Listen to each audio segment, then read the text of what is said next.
Hey, what's going on, everybody? Today's video is another ramble. Got a few new guns here. Got some other surprises in the back. I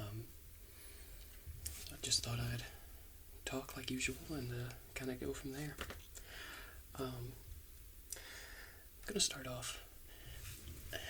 So, in my perfect world, my quest for firearms, if I could even call it a quest, I guess, would be to try to collect a gun of every caliber.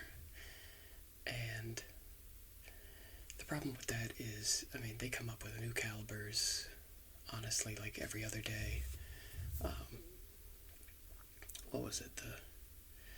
They just came out with a 400 Legend, and just they come out with all different types of calibers. There's some like old, obsolete calibers now, and just all sorts of stuff out there. But regardless, I still enjoy finding guns with new calibers and whatnot.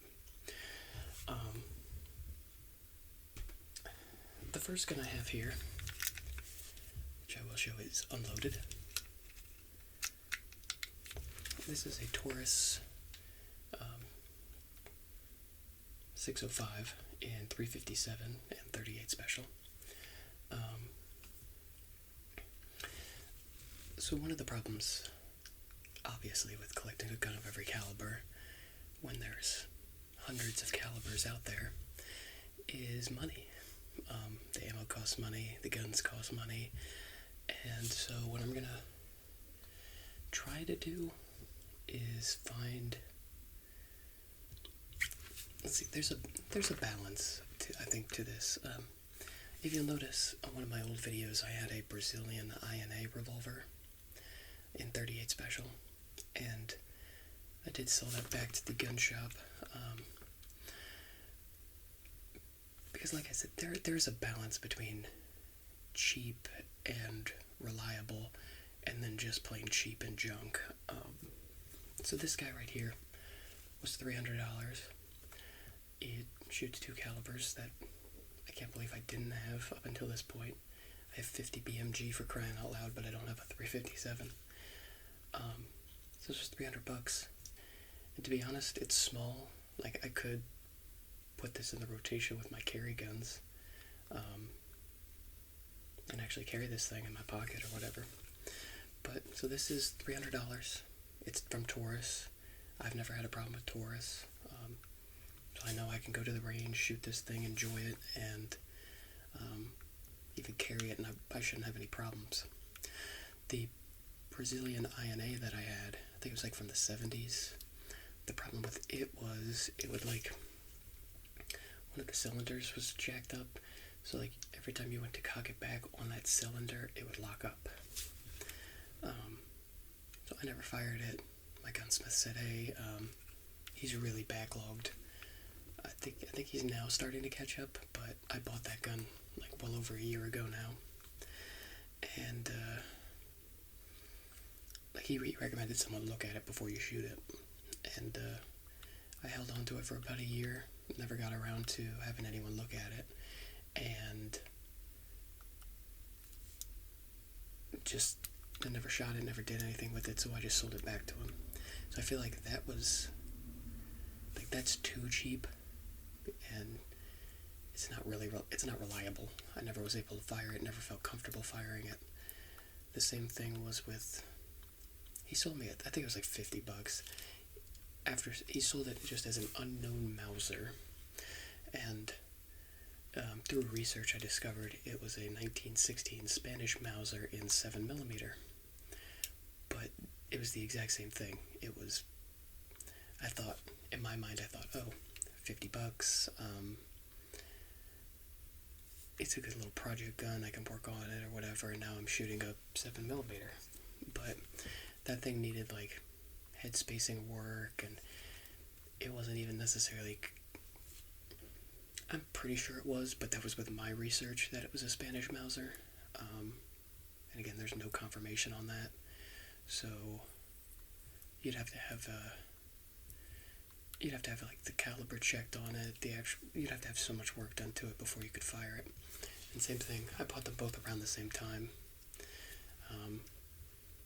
And never fired it, never even got it looked at. Just, it wasn't worth it to play around with. So I just gave it back to him. So again, I feel like I kind of know now that there's a level of like too cheap. And then something like this, I'll have no problem shooting 357 or 38 out of this. I have one, actually it's extremely similar to this. It's the Taurus Judge. It's the all-polymer 410 shotgun shell revolver. And I've never had a problem with it. Shoots great.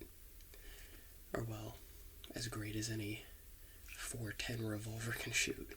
It's a beast. But this little guy should be a fun little package.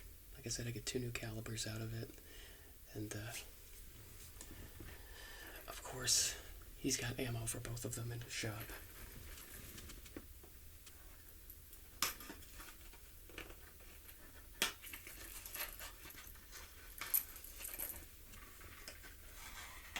Probably should have opened these before the video, but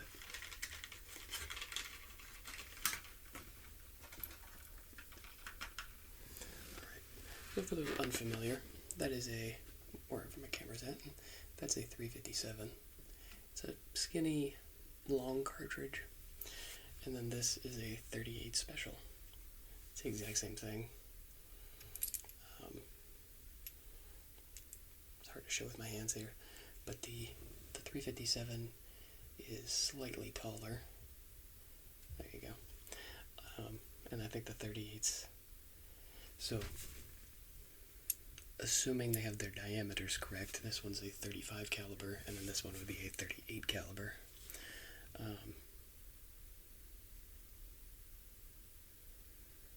And then if you know firearms, so a 357 can shoot both 357 and 38, while a 38 special revolver can only shoot 38.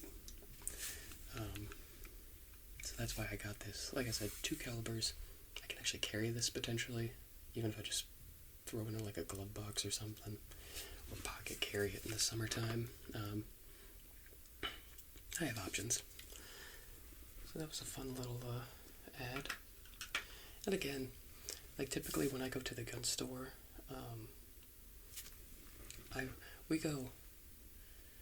we like to go.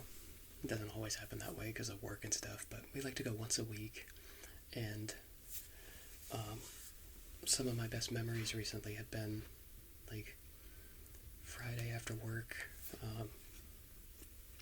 We'll go over to the gun store, look around, goof off. Even if we just sit there and chat. The owner's very friendly, great guy. We love talking about firearms. He always shows us some stuff, even if we don't buy it. And then we go over to our local pizza shop. That was just recently, actually, when did they? Not really recent anymore. It's probably been like a year now.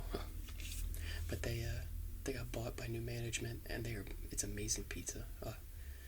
So then we come home with guns and pizza and relax on a Friday. Apologize for my allergies.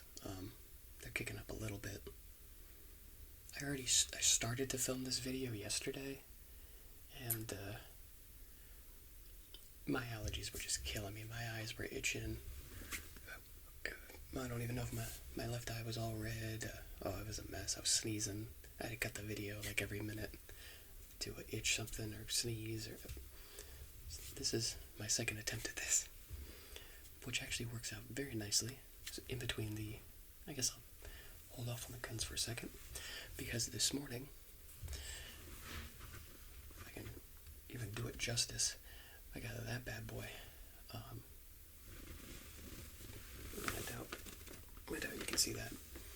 So I've been talking about it for a while now, and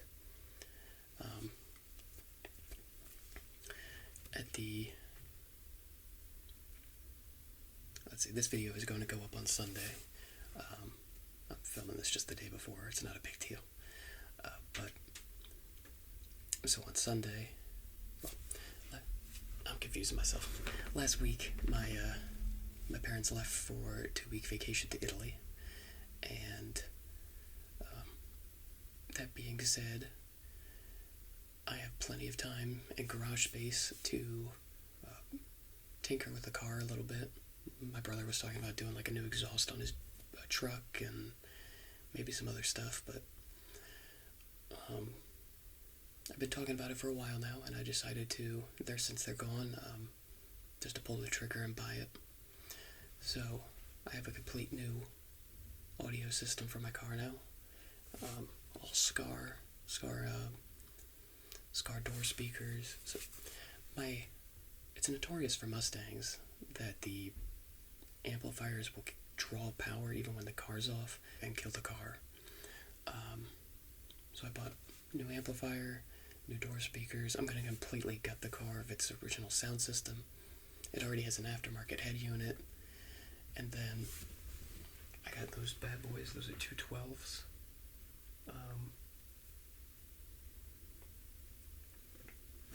Ideally, my plan is to do a rear seat delete,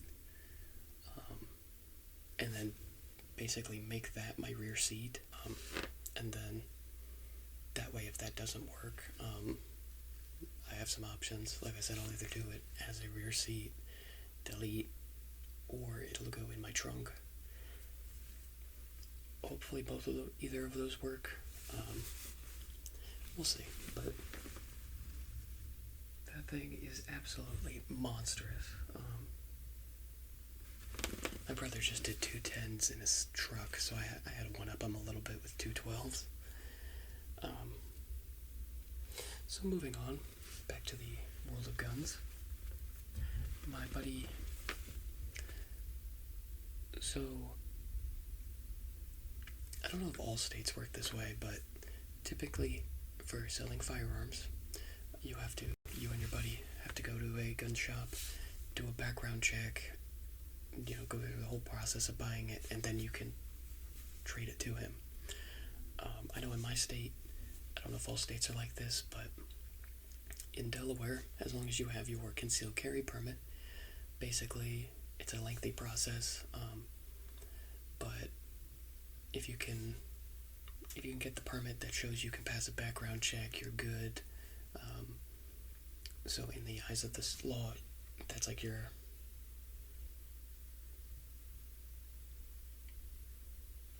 I don't even know what I was going with there, but you can just transfer guns between you and your friends, or as long as both parties have their concealed carry permits. So that's the case for us. So he's got 2 that he's looking to offload. One of these I have purchased.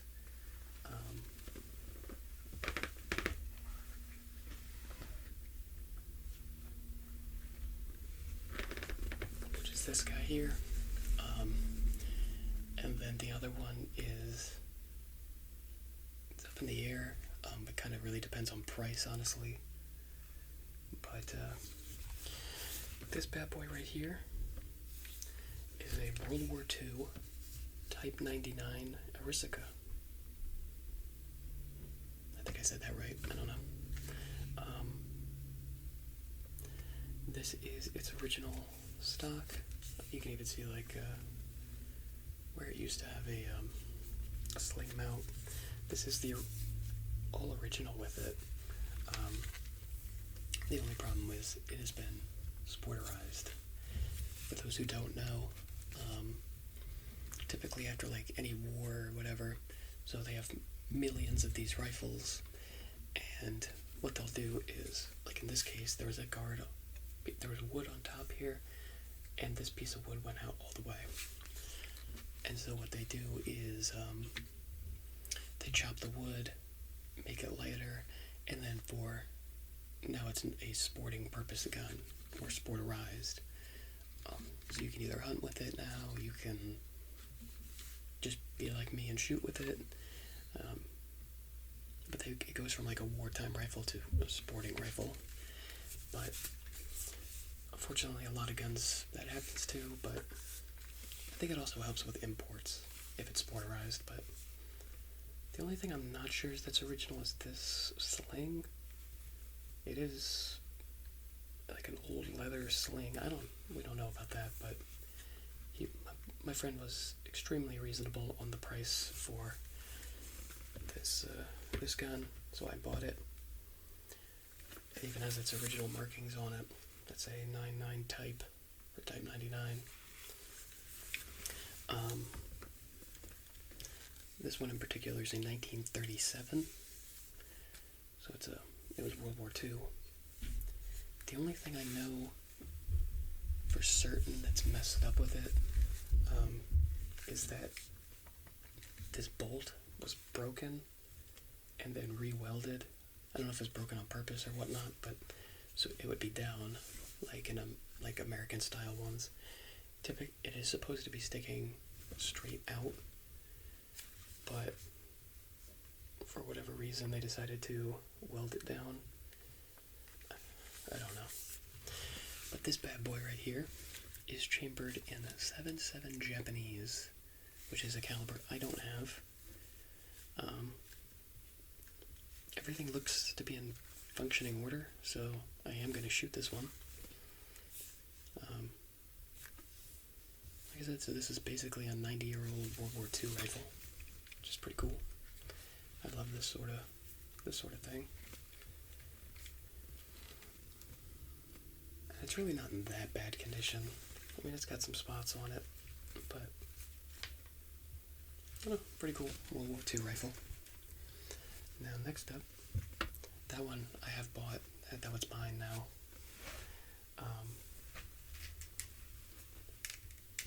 Next up is a much beefier rifle. This is the M1917 Eddystone. Eddystone is no longer a company. I don't think it's a company anymore. But this bad boy is a World War I American rifle. This is chambered in a big, beefy 30-06 caliber, hence the big barrel and everything. This one has unfortunately also been sporterized, but it is, again, its original stock. So this would be a true sporterization. When they take the original stock and just chop it. Sometimes you'll see them just put like totally new stocks on there, but this is original. The only thing not original about it's the butt pad's been replaced, but and then somebody took there's a rear. Have you ever seen these rifles? There's a big rear back sight and a front sight. Those have been taken off to mount a scope onto this, but I'll have to find something for optics. But this bad boy is, oh gosh, what is it, 100 and, if I could do some math here, 106 years old, and it is actually in really good condition.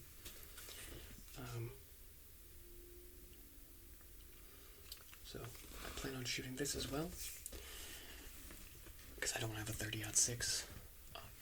It really kind of just comes down to price on that one.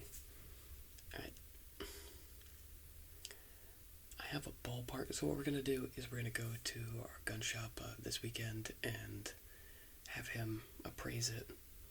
And basically we discussed that whatever the gun shop's willing to offer him is what I would pay. Because my gun shop's he's very reasonable. But at the same time, he has to, so like if he bought this gun for, I'm just throwing numbers out here, $200, and he would have to mark it up to sell it, so he'd probably sell it for $300. So it's a very reasonable price for everybody. I'm expecting, because again it is sporterized, it's missing its original sights, but it is in pretty good condition. I'm guessing around $300 to $400, but I have no idea. It is World War I, which is pretty cool, but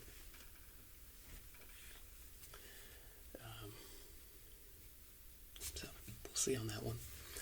But you're going to be watching this video on Sunday, so I have the entire week off to hopefully relax and rejuvenate myself. Just doing a little staycation. So hopefully that gets put in the car. Hopefully I can finally relax a little bit. And summer's finally coming. So hopefully we can get some nice pool days and whatnot in. But I guess I will leave the video at that. I hope you guys enjoyed. If you continue to enjoy the rambles, like I know a lot of you guys do, let me know in the comments below. Let me know if you have any video ideas. And I guess I will leave this one off there. Hope y'all enjoyed. Take care. Peace.